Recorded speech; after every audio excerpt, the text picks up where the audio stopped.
चलिए देखिए, स्टार्ट करते हैं। राइट, देखिएगा सब ध्यान से।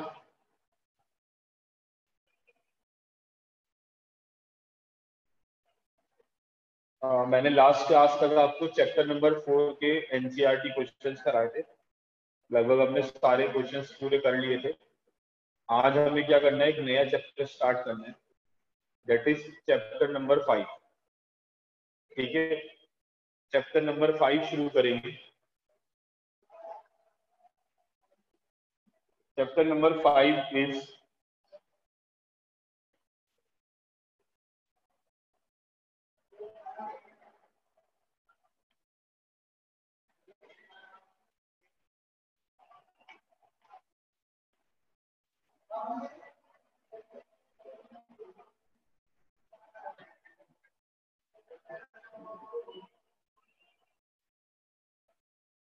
Chapter number 5 is loss of motion. ये हमें शुरू करना है आज से। ठीक है, तो देखिए इसके अंदर जैसे इस साल सिलेबस जो कम हुआ है, इसमें इन्होंने क्या करा है, Newton first law, second law और थर्ड लॉ, तीनों को सिलेबस से हटा दिया। ठीक है, तीनों को सिलेबस से हटा दिया है इस बार, लेकिन फिर भी हम थोड़ा थोड़ा इसके बारे में पढ़ लेंगे जल्दी से। ठीक है, हालांकि आपने पहले 9th क्लास में पढ़ रखे होंगे तीनों लॉज, लेकिन एक बार हमें इनको समझना पड़ेगा। तो जैसे सबसे पहले क्या होता है, इसके अंदर फोर्स के बारे में बताया जाता है कि व्हाट इज फोर्स, फोर्स क्या होती है। ठीक है, फोर्स इज अ पुश और अ पुल। फोर्स क्या है बेसिकली, या तो पुश है या फिर क्या है वो पुल है। Force is a type of push और पुल। फोर्स या तो पुश की फॉर्म में होता है या पुल की फॉर्म में होता है। जो क्या करता है, अगर कोई बॉडी रेस्ट में है तो उसके अंदर क्या करेगा, मोशन ले आएगा। अगर कोई बॉडी मोशन कर रही है तो उसको क्या कर देगा, रोक देगा। अगर कोई बॉडी यूनिफॉर्म स्पीड पे जा रही है तो उसकी स्पीड को क्या कर देगा, इंक्रीज कर देगा या डिक्रीज कर देगा। और अगर कोई बॉडी नॉर्थ में जा रही है तो उसकी डायरेक्शन चेंज कर देगा। तो what is a force, a force is a push और अ पुल दैट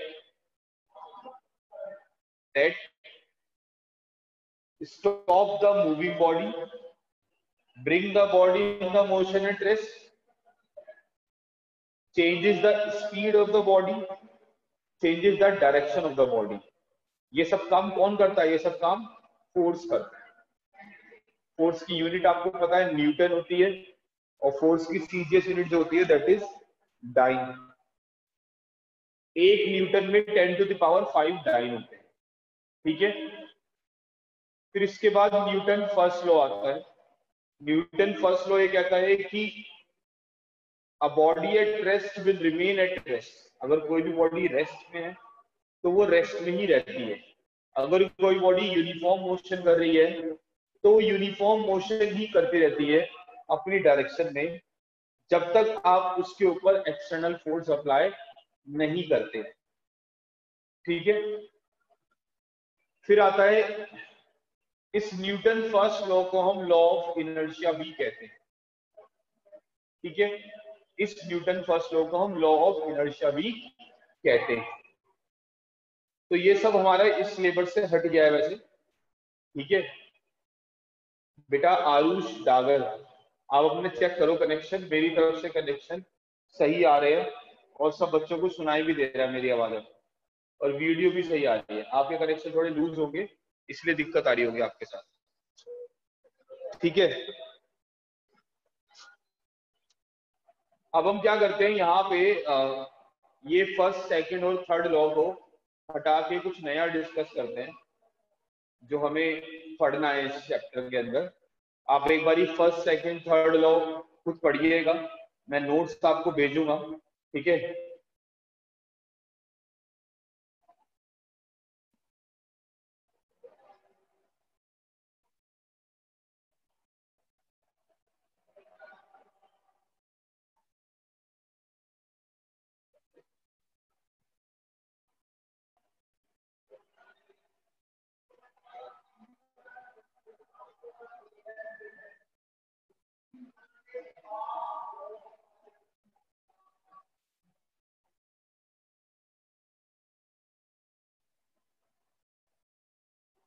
ठीक है, तो इसके आप एक बार लॉस पढ़िएगा, खुद पढ़िएगा एक बार, फर्स्ट लॉ सेकंड लॉ। हाँ, अक्सर first law is also called law of inertia. ठीक है, कोई डाउट है तो मेरे को बताइएगा, 9th क्लास का आपने पढ़ रखा है, ठीक है ना। मैं अभी आपको यहाँ पर एक नए टॉपिक की तरफ ले जा रहा हूँ, और उस टॉपिक का नाम है impulse.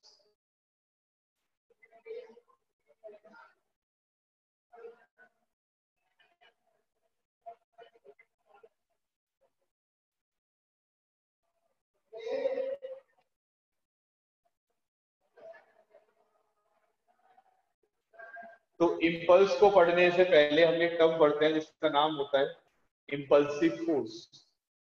What is impulsive force? Impulsive force वो फोर्स होती है जो बहुत शॉर्ट टाइम के लिए काम करती है। A force that acts for a very short interval of time is called impulsive force. जैसे, ठीक है, हमने यहाँ पर ये लिखा है इस तरीके से, जैसे हम ये चौक को बार बार इसके ऊपर फोर्स लगवा रहे हैं, तो जो चौक लगा रही है बोर्ड के ऊपर force, that is impulsive force, क्योंकि ये बहुत शॉर्ट टाइम के लग रही है। बस जब इम्पैक्ट हो रहा है, जब भी फोर्स लग रही है, उसके बाद वो हट रही है, फिर आ रही है, फिर हट रही है, फिर आ रही है, फिर हट रही है, तो दैट इज इम्पल्सिव फोर्स। जैसे आप कील ठोक रहे हो, हैमरिंग कर रहे हो, तो की जब आप ठोक रहे हो तो उस समय जो आप हैमर से फोर्स लगा रहे हो, नेल के ऊपर, कील के ऊपर हथौड़े से जो फोर्स लगा रहे हो, that force is impulsive force, क्योंकि वो शॉर्ट टाइम पे लगी, फिर हट गई, फिर लगी, फिर हट गई। ठीक है, ऐसे ही अगर आप क्रिकेट मैच खेल रहे हैं तो बॉल जब बैट से हिट कर रहा है, तो उस समय जो फोर्स लगा रही है, बैट बॉल जो फोर्स लगा रहा है, दैट इज इम्पल्सिव फोर्स, क्योंकि वो बहुत शॉर्ट टाइम पे लग रहा है। जब तक बॉल हिट कर रही है तब तक लग रहा है, उसके बाद नहीं लग रहा है, तो उस फोर्स को हम इम्पल्सिव फोर्स कहते हैं। इम्पल्स का मतलब बेसिकली आता है इम्पैक्ट से। ठीक है, अब पढ़ते हैं हम next, what is impulse. Impulse क्या होता है, देखिए,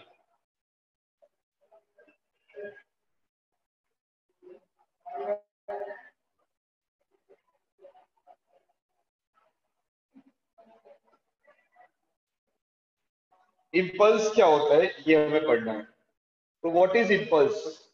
impulse is basically the force of the product of force and the time interval for which the force act। हम क्या करते हैं, फोर्स को किससे मल्टीप्लाई करते हैं, उस टाइम से मल्टीप्लाई कर देते हैं जिस टाइम के लिए क्या हो रहा है, फोर्स लग रही है। तो I can be written as f into delta T.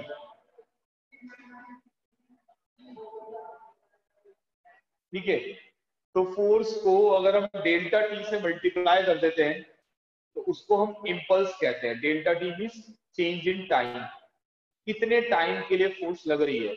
अगर हम एफ को उससे मल्टीप्लाई कर देंगे तो उसको हम क्या बोलेंगे, उसको हम इम्पल्स बोलेंगे। यानी कि I is equals to F into delta T. Here F is the force and delta T is the time for which the force acts।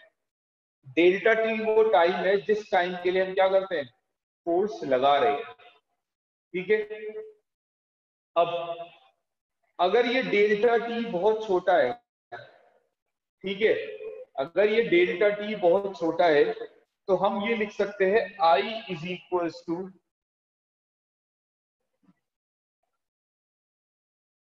F D T, लेकिन हम इसका इंटीग्रेशन कर देंगे। एफ डी टी का क्या कर देंगे, integration कर देंगे। अब यहाँ इंटीग्रेशन किसके रिस्पेक्ट में हो रहा है, टाइम के रिस्पेक्ट में हो रहा है, तो यहाँ टाइम की लोअर लिमिट आ जाएगी t1 और यहाँ टाइम की अपर लिमिट आ जाएगी t2।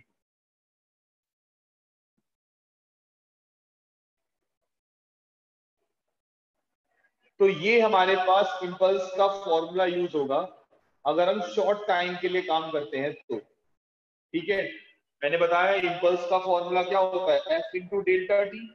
लेकिन अगर हम शॉर्ट टाइम के लिए काम करेंगे तो डेल्टा टी के लिए क्या आ जाएगा, डी टी आ जाएगा, और हम इसको इंटीग्रेट कर देंगे। इंटीग्रेशन की लिमिट्स क्या होंगी, T1 से लेकर T2 तक। ठीक है, क्लियर हो गई वाली बात? यस, ये क्लियर हुआ है क्लास या नहीं, बताइए, यस और no? No no, vector sign remove नहीं करेंगे, वेक्टर साइन रहेगा यहाँ पे। अगर एफ के ऊपर वेक्टर लगाओगे तो रहेगा, अगर सिर्फ मैग्नीट्यूड निकालना होगा तो हम वेक्टर साइन हटा देंगे।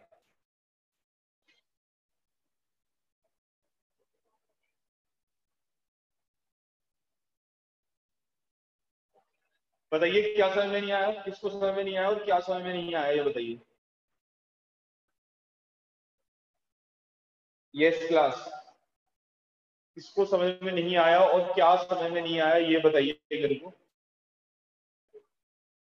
इंटीग्रेट होके नेक्स्ट स्टेप क्या बनेगा ये पूछ रहे हैं। बेटा इंटीग्रेशन करने के लिए आपको एक न्यूमेरिकल दे रखा होगा, ठीक है, मतलब एक न्यूमेरिकल देगा, उस न्यूमेरिकल में एफ की वैल्यू दे रखी होगी, वो एफ हम यहाँ रख देंगे, फिर उसको इंटीग्रेट करेंगे और फिर उससे सॉल्व करेंगे। ठीक है, ये एक वेक्टर क्वांटिटी होती है, इंपल्स क्या होती है, वेक्टर क्वांटिटी होती है। और इंपल्स की यूनिट क्या होती है, इंपल्स की यूनिट होती है Newton second. What is the unit of impulse, its unit is Newton second. Force की यूनिट क्या होती है, न्यूटन, और टाइम की यूनिट क्या होती है, सेकंड। तो यूनिट क्या बन जाएगी इसकी, न्यूटन सेकंड। ठीक है, आगे देखिए, अगर हम एरिया फाइंड आउट करना चाहते हैं, area under FT graph, force time graph, तो फोर्स टाइम ग्राफ का अगर हम एरिया फाइंड आउट करेंगे तो एरिया हमको क्या प्रोवाइड करेगा, इंपल्स प्रोवाइड करेगा। ठीक है, the area under FT graph will represent the impulse. वो क्या रिप्रेजेंट करेगा, इंपल्स रिप्रेजेंट करेगा। ठीक है, इज इट क्लियर? हमेशा याद रखिएगा जब भी एरिया आता है ना, तो एरिया के लिए मल्टीप्लाई कर लेते हैं हमेशा। जैसे area under F T graph आया तो एफ को टी से मल्टीप्लाई कर दो, तो एफ को टी से मल्टीप्लाई करोगे तो क्या आएगा, इंपल्स आएगा। इसलिए हमने कहा कि एरिया हमें क्या प्रोवाइड करेगा, एरिया हमें इंपल्स प्रोवाइड करेगा। डन, करिए, नोट कर लीजिए इसको।